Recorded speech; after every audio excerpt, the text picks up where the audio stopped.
Assalamu alaikum.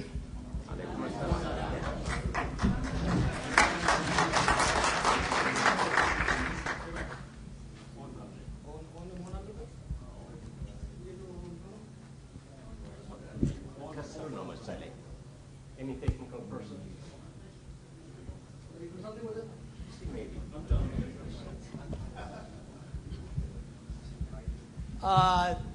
Thank you, Naaman, for inviting me here. Before I start this talk, I would like to say I'm really glad to share this stage with so many wonderful people. First, with Burhanu Nagga, who has inspired so many people during the 2005 election by bringing idealism as a central cause to fight for, and also who has disappointed so many people like me by departing from the field. I'm also honored to be on this stage with Aragai Barre, a real fighter, a man of truth, a man of courage, who has said hell to you and stood with truth. And also with the speaker, I don't know you, but I'm really happy with your presentation. Last but not least, with Masai Kabada, who has been grilling me for the last 4 or 5 months, and who has, in many ways, has contributed towards forcing me to think about this presentation. And I'm a little bit threatened that he's going to speak after me and take me on. All right, let's go to the presentation. My topic is towards multicultural democracy, reconciling nationalism. And this topic, I'm going to focus just on one aspect of multiculturalism, the political part of it. There are two things. And so ziga mato khali azau la ndi je helmi rorat lal chilo yani nam talin zagallo na talin ndi fiyali yagar kun yadde ku tayachu na je wata mi rorata.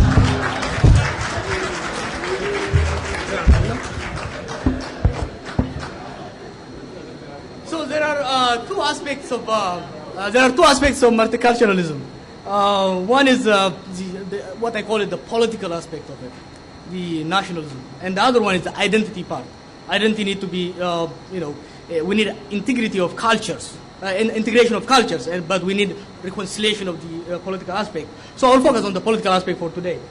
Now, in Ethiopia, there are two nationalisms that have existed and still continue to exist side by side, which is Ethiopian nationalism, Ethiopianist nationalism, pan-Ethiopian nationalism, whatever you call it.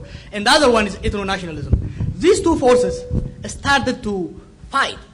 I mean, their original contention can be traced back to the emergence of the modern Ethiopian state. The cause for this contention is one is the emergence of the Shawan hegemony at the end of the 19th century. This led to subjugation of the South and the Gabar system, which was oppressive, repressive, and that was attempting to forcefully assimilate the South at the same time, which was extremely exploitive. Now, what that produced was, it led us to a resistance, emergence of rebellion in the South, in the Bale, in Raya, in every other places, and a revolutionary politics also came towards the end of the 1960s in the center, in Addis Ababa and everywhere else. Now, the other issue that led to this growth of contention between the two nationalisms is the land and national rights came at the central slogan for the progressive movement in 1970s. These slogans are challenged and resisted by the conservative establishment of the Haile Selassie regime. During these times, there was an attempt to compromise these two competing and conflicting nationalisms. One of the attempts was to accept national rights, or what they call the national question, as a just cause. What this has done is two things. One, it provided a safe venue for ethno-nationalists to express their feeling and their anger toward the center. At the same time, it also contains them. It contained the ethno-nationalists within the Ethiopian umbrella organizations. However, there was a problem during this student movement.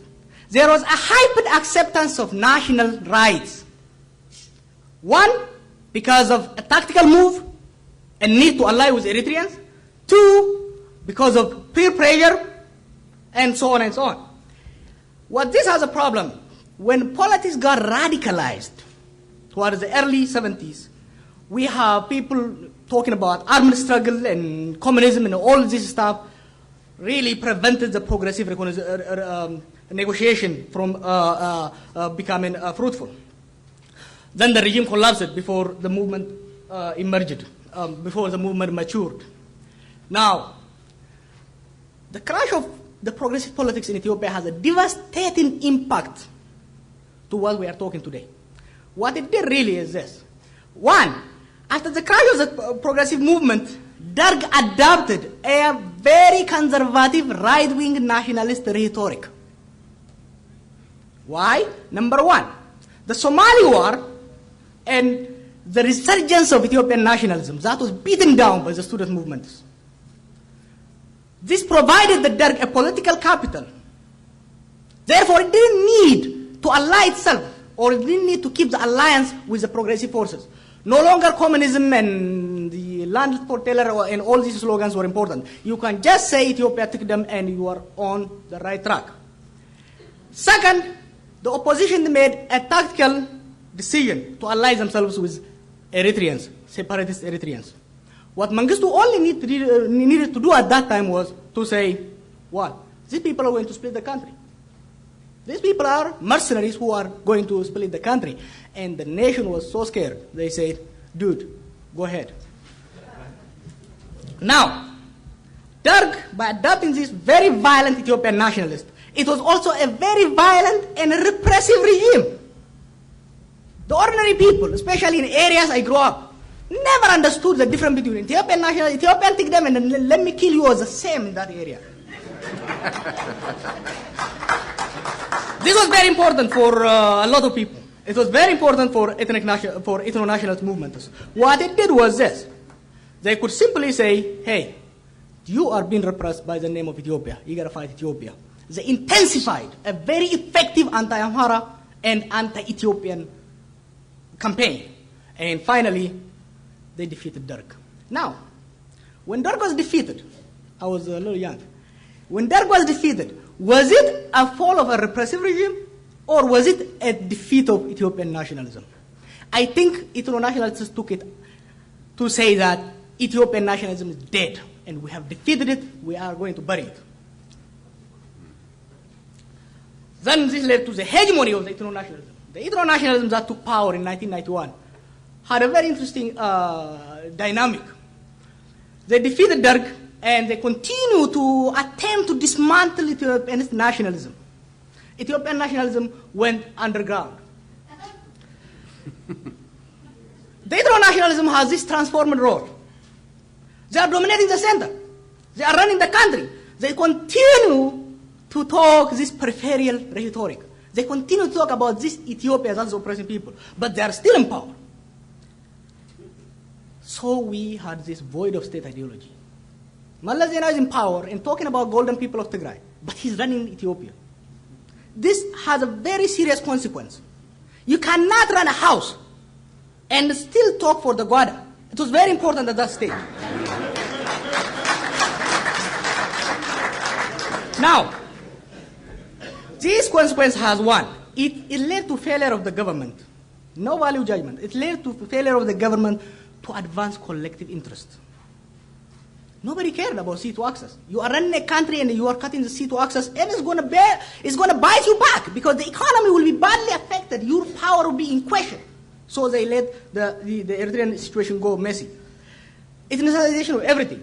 Even the national military, okay, I have no problem with regions and everything else. Even the national military, the postal service, everything became such an ethnic enclave. And still they are in power and they are saying, hey, if you push us any further, we will dismantle the country. They continued their obsessive anti-Amhara nationalism or anti-Amhara rhetoric. This led to another problem for Ethiopia. Amhara self-defense. Amhara is under attack. Amhara self-defense came to overlap with Ethiopian nationalism. Ma'ad and all these organizations were having Ethiopian flag in one hand and talking Amhara in the other hand. This justifies the long-standing claim of the ethno-nationalism. And it was a major devastation to Ethiopian nationalism.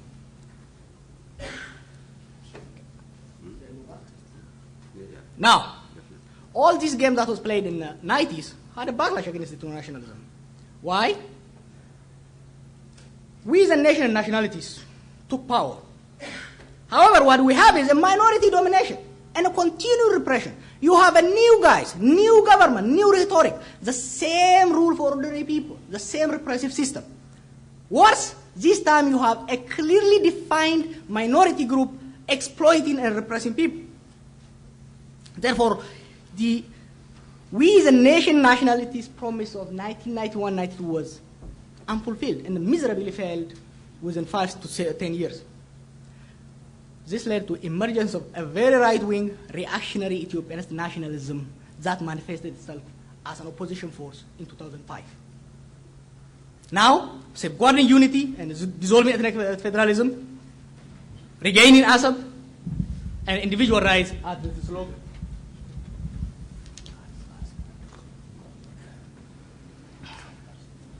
Now, the post-2005 understanding or maybe misreading the 2000 election. Was it a voting for change? Were people voting for change? Or was it a referendum on ethnic federalism? I think the right-wing group took it as a referendum on ethnic federalism. People are rejected ethnic politics, ethno-nationalism has failed. The same mistake the ethno-nationalists made in 1991. Mind you, the same mistake just 15 years later. Some voted for change. Some voted for, again, no doubt. During this time, there are people who wanted to do away with ethnic federalism. There are also people who are just fed up with Malala Zenawi. So it has to be understood from that point of view. This election was also a warning to ethno-nationalists that hegemony is no longer safe. They can no longer be the only game in town. Ethiopian nationalism is silent and hiding, but not dead. It's going to wait time, it's going to come up. So it showed them that. This election was also brought a backlash within a very short period of time against reactionary forces. The post-election alliance of ethno-nationalist elites. Let me repeat.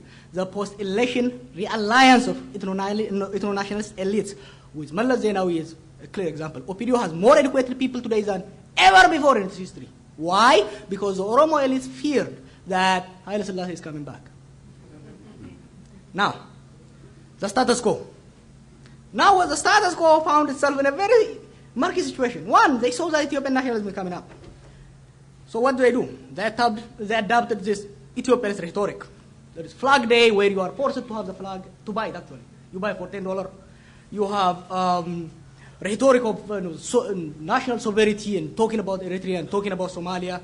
You have reclaiming 300 years. Malala Zenawi was saying Ethiopia has 100 years. And just 15 years down the road, he's saying, no, we have 3,000 years ago, years of history. The only problem is that, the first millennium was great, the second was dark, and now we are starting the new one. And the very secessionist parties that took power in Ethiopia is waging a very anti-secessionist rhetoric against Ogaden. This all Ethiopianism is, at the same time, when they have intensified, this is weird, when they have intensified Tigrayan supremacy. In last 40 years, it is scary. I was in Addis Ababa just a couple of weeks ago. It is scary what they are doing. At the same time, they are talking about Ethiopia. The future. I think progressive politics is the way forward. Neither of the two nationalisms can sustain hegemony. We have seen this. But each have a significant supporter and a proponent. I disagree with my friends here. Ethno-nationalism has a significant support. Ethiopian nationalism has a significant support, and they will continue to be. They have to negotiate and reconcile.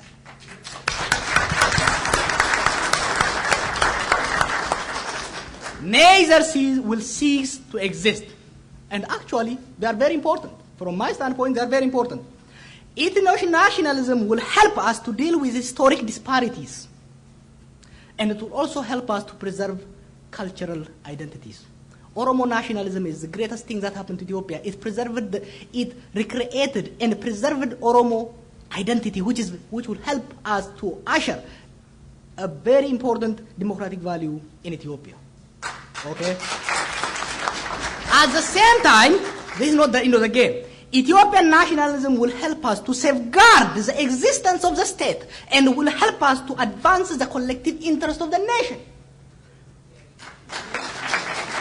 Therefore, multinational democracy requires a negotiated consensus between these two.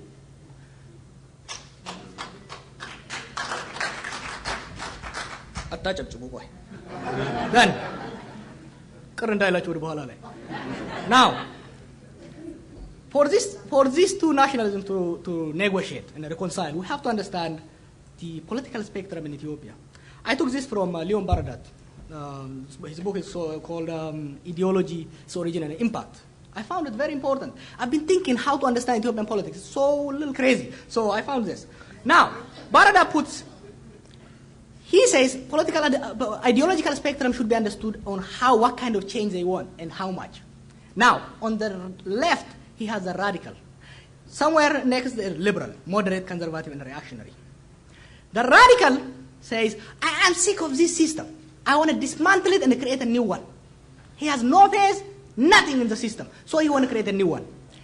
In the opposite direction, you have the reactionary, right wing. That says, you know what, I'm tired of this system. The past was better, let's go back. These are two opposing, but the same. They are both extremists, they are fed up with the system. One want to go forward, the other one going to go backward. You have the liberal that says, you know what, this system is messed up, it has to be improved, and I believe in the agility of these people. It says we need institutional and functional change. While the others, the remaining two, the two extremes require and demand a structural change to the country or to the system. These ones require institutional or functional change. There is a moderate that says, you know, this system is bad, but if I want to push it, everything is going to be messy. Therefore, I need an incremental and gradual change. You have the status quo or the conservatives that say, you know what? I'm good. Let's keep these things. Okay. In Ethiopia, Gadal Mamitu takalachu. It's Gadal Mamitu. Now, imagine Gadal Ranya Yonachu. You have one hill on this side and you have another hill on the side. So you have the radical ethno-nationalist that is fed up with the system. They say, you know what? This empire can never be democratized. I want to rip it apart. He stands there and shouts to the other one. The reactionary said, you know, everything that went wrong in Ethiopia is because of ethnicity. You know what? We need to go back to one solid country. No ethnicity, nothing. So they yell at each other. You have the status quo, which is positioned itself in the middle. Very well. For the radical, it tells him, this reactionary is going to take you back to Haile Selassie. No, you don't want that. And for the other one, it tells you, these people are going to split this country. You are not going to have a country. At the same time, it also represses the progressive voice. That says the voice of reason and the voice of consent is repressed in Ethiopia by both these three groups. The status quo will keep it down because it will expose its lies. The radical hates it because it is this wannabe a sellout. It's a sellout because he has renegade in his ethnicity. The reactionary says, you know what? I heard a word here in DC. They said the Amhara apologist. So the progressive says the Amhara apologist or the Oromo sellout. Now, therefore, Ethiopia is become a hostage of radical and reactionary politicians. Each has a very small base. Two ideologue, highly committed, and effectively organized. You will be surprised. The radical ethno-nationalist and the reactionary right-wing Ethiopianists are very, very effective and they're very vocal. They hear each other. There was this guy who told me, okay? They hear each other. So for an Oromo, the Amhara is just the radical reactionary. The voice of reason doesn't exist. The same for the other one. Their shared characteristics is this: fear and insecurity. The radical uses fear of internal domination. The reactionary nationalist uses fear of disintegration of the country to maintain its base.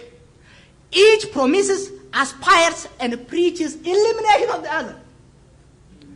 The radical says, you know what? These chauvinists will disappear, we'll beat them up. And the reactionary says, these Zaranyoj, will eliminate them. Each envisions, take this not very seriously, each envisions a unilateral solution for this complicated problem and hopes to have a monolithic power in Ethiopia. Now, challenges and opportunities of progressive politics in Ethiopia. One, the subdued and submissive intellectual. That has become, I was going to use a bad word, that has become really just a slave for radical and extreme, highly organized groups. You have a populist and opportunist leadership. As I said, because two groups are very efficient and resourceful, the leadership always goes begging them and aspiring them instead of challenging their position. They are not willing to take risk because these people are vicious, they will insult you, they will attack you, so they are scared. The leadership say, you know what, you're right. You'll be surprised. The majority of the Oromo leaders don't believe in secessionism, but they are after. They will submit to the radical position. And the majority of the Ethiopian leadership don't believe in dismantlement of ethnic federalism. Neither do they believe in the end of ethnic politics. But they say end of ethnic politics with reactionaries. This is wrong in my view. Violence as a most preferred method has been taken. We are tired of it in 40 years. In these 40 years, it really prevented compromise politics. It made it useless. As opportunity, what I see is growing rejection of radical and reactionary politics. In a society, trust me, I go everywhere. In a society, if I go there and bash up, even among the Oromo, if I bash Amara continuously, people are fed up. The same with the Ethiopian group. Emergence of a materialistic group. My generation really doesn't care much about ideology. We really just care. Really. People are fed up. People are really, the younger people really care about efficiency. Hey, you promised democracy, show me the money. You know? Oh, you promised me liberty or independence? Show me the money. If you don't show the money, extremists can't show the money because they are very small. That is a hope. And last, we have a changing world. The world we live in is not the Cold War world. It's a world where nonviolent struggle has a lot of proponents and supporters. 1 minute. Dr. Brown is shorter than me. He lived longer than me. Okay? He takes twice. I'm younger and I have a lot to live and taller than him too. So I need more time, people.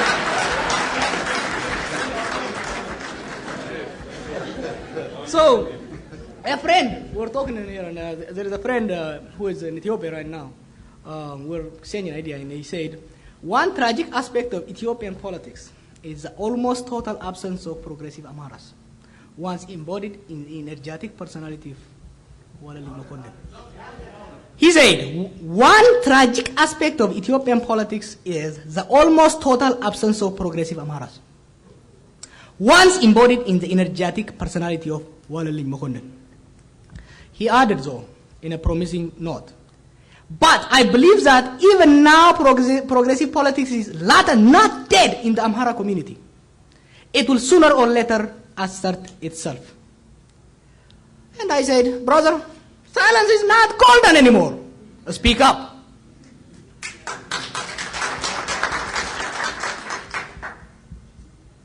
Well, I say I join my friend for this group. I join and say, another tragic aspect of Ethiopian politics is the continued refusal of the progressive Oromo nationalist to step up and assert his ownership of Ethiopia and play a constructive role to build an inclusive democracy and a strong and just home for all of us. On an optimistic note, I say, although silent and absent, the vast majority of Oromo nationalists are still progressive and who will come forward when time comes. Conclusion, I want to conclude by criticizing this conference. Yesterday I was talking to a friend, said, hey, are you going to a conference? And they're talking to each other. Are you going to a conference? And I said, which conference? Oh, that conference of the Amhara and the Jawar. This conference, like all Ethiopian conference, is not inclusive. Where is the Somali? The most devastating civil war is going on in Ogaden. Those are the most repressed and persecuted people in that country today. Where are they? Where is Oromo nationalists? There are 25,000 Oromo political prisoners in Ethiopia today. Yesterday, some 12 of them were sentenced to death and long time imprisonment. I didn't see any condemnation from the so-called Ethiopian human rights and civic organization. I didn't see it. That's unacceptable. Okay? And what is a Muslim? Igar Machwal, Jawar Siraj and Dr. Said, ለማጣፈጫ ጠብ ተደረጉ እንጂ እዚህ ኮንፈረንስ look at the name. Where is the Muslim? In a country where almost half of the population are Muslim, it is shame for all of you and for all of us for not having Muslims. Therefore, multifaceted problems require collective participation. Collective participation does not come by wishing and pretending. It comes by hard work. Therefore, Ethiopia belongs to all of us and all of its people. We must make a genuine effort to involve each and every stakeholder despite their political and other differences. So, Naamin and others, stop excuses.